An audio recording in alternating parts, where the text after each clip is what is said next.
नमस्कार शेतकरी मित्रांनो, महाडीबीटी पोर्टल मार्फत शेतकऱ्यांना जे आहेत ते यांत्रिकीकरणामध्ये डॉक्युमेंट अपलोड करण्याचे ऑप्शन्स आलेले आहेत। तर डॉक्युमेंट कशा पद्धतीने अपलोड करायचे त्यासाठी संपूर्ण A to Z प्रोसेस जी आहे ते या व्हिडिओमध्ये सांगितलेली आहे। तर व्हिडिओ शेवटपर्यंत पहा व तुम्ही जर आपल्या श्रीकांत चॅनलवरती नवीन आला असाल तर चॅनलला सबस्क्राइब करून बेल आयकॉनला ऑल करा, कारण अशीच नवनवीन अपडेट्स आम्ही तुमच्यापर्यंत घेऊन येत असतो। तर मित्रांनो, या ठिकाणी आपलं फार्मर आयडी टाकून आपण जे आहे ते पोर्टल लॉग इन केलेलं आहे। त्यानंतर तुम्ही डाव्या साईडला जे ऑप्शन आहे चलन अपलोड DPR काम पूर्ण करा या ऑप्शनवरती क्लिक करायचं आहे। त्यानंतर झाले मग यानंतर अशा प्रकारचा काही ऑप्शन्स येईल, यामध्ये तुम्हाला वैयक्तिक कागदपत्रे अशा प्रकारचा ऑप्शन दिसत आहे, त्या ऑप्शनवरती क्लिक करायचं आहे। त्यानंतर कागदपत्रे अपलोड करा या पर्यायावरती क्लिक करायचं आहे। त्यानंतर अशा प्रकारचा काही इंटरफेस येईल। तर या ठिकाणी तुम्ही पाहू शकता बँक खाते पासबुक, निवडा अवजाचे यंत्र दरपत्रक व लाभार्थी प्रमाणपत्र या ठिकाणी अपलोड करायचं आहे। आता या ठिकाणी आपण बँक खाते पासबुक अपलोड केलेलं आहे।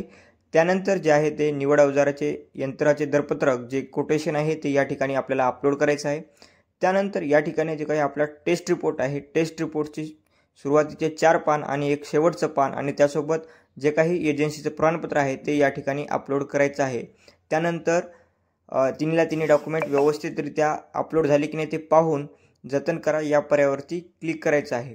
त्यानंतर अशा प्रकारचा काही इंटरफेस येईल, तुम्हाला खात्री आहे का, तर हो या पर्यायावरती क्लिक करून कागदपत्रे यशस्वीरित्या अपलोड झालेली आहेत। त्यानंतर आपल्याला या ठिकाणी जे घटक इतिहास पहा या प्रकारचं जे काही ऑप्शन आहे डाव्या साईडला त्या ऑप्शनवरती तुम्हाला क्लिक करायचं आहे। आता या ठिकाणी मी या ऑप्शनवरती क्लिक करतो।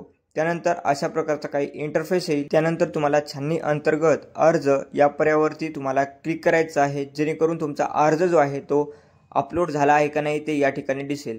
जर या ठिकाणी डेस्क नंबर जे आहे ते तुम्हाला जर फार्मर डेस्क दिसत असेल तर तुमचे डॉक्युमेंट अपलोड झालेली नाहीत, परंतु या ठिकाणी पुढच्या टेबलचं नाव येत आहे त्यामुळे डेस्कचं नाव येत आहे त्यामुळे झालेली आहेत व अपलोड डॉक्युमेंट 18/10/2025 रोजी डॉक्युमेंट जे आहेत ते अपलोड केलेली आहे। यानंतर आता शेतकऱ्यांना जे आहे ते पूर्वसंमती दिली जाईल व पूर्वसंमतीमध्ये अनुदान सुद्धा मेन्शन केलेलं असतं।